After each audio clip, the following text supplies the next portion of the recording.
CM Revanth Reddy అధ్యక్షతన cabinet సమావేశం ప్రారంభమైంది. ప్రధానంగా ఈ కేబినెట్ సమావేశంలో అటు స్థానిక సంస్థల ఎన్నికలకు సంబంధించి కావచ్చు, దాంతోపాటుగా బీసీ రిజర్వేషన్లకు సంబంధించినటువంటి ప్రత్యేక చర్చ జరగనుంది. దాంతోపాటుగా నీటి ప్రాజెక్టులకు సంబంధించి దేవాదుల కావచ్చు, సీతారాం ప్రాజెక్టుకి సంబంధించినటువంటి అంశాలపైన ప్రధానంగా చర్చ జరిగే అవకాశం కూడా మనకు కనిపిస్తూ ఉంది.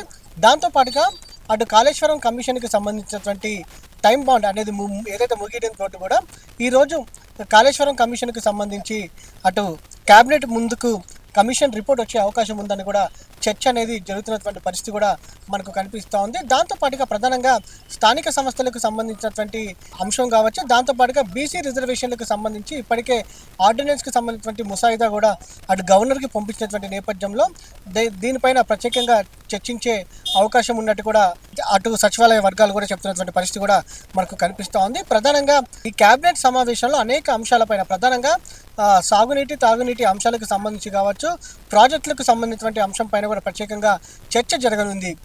దీంతో పాటుగా ఇప్పటికే రాష్ట్ర ప్రభుత్వం నిర్ణయం తీసుకోవడం జరిగింది. ప్రతి నెల కూడా అటు గతంలో క్యాబినెట్లో తీసుకున్నటువంటి నిర్ణయాలకు సంబంధించినటువంటి అమలు తీరు ఎలా ఉంది అనే అంశానికి సంబంధించి దాంతోపాటుగా రివ్యూ చేసి ఒకసారి ఆ క్యాబినెట్ సమావేశంలో గతంలో తీసుకున్నటువంటి క్యాబినెట్ సమావేశంలో నిర్ణయాలు అమలు అయ్యాయా లేదా అనే అంశానికి సంబంధించి కూడా క్యాబినెట్ సమావేశంలో ప్రత్యేకంగా చర్చించుకోవడం కోసం ప్రతి నెల 2 సార్లు క్యాబినెట్ సమావేశం నిర్వహిస్తామనేది కూడా ప్రభుత్వం చెప్పినటువంటి పరిస్థితి కూడా మనకు కనిపిస్తూ ఉంది.